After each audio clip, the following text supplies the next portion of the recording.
Hi guys, mainit ang panahon guys.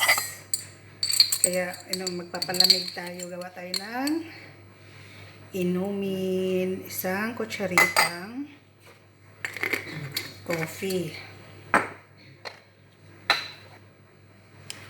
Asukal. Kunti lang na asukal guys. Ayan. Para hindi masyadong matamis.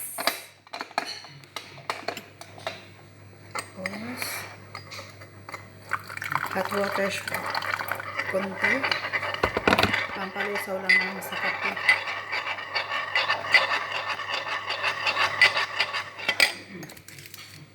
Ice.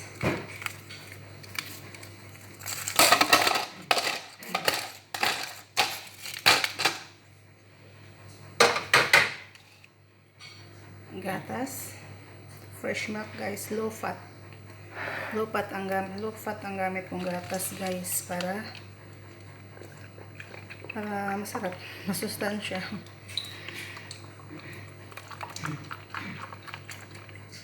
Yan.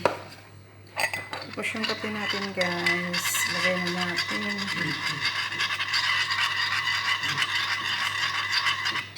Ganun lang kadali guys, o diba?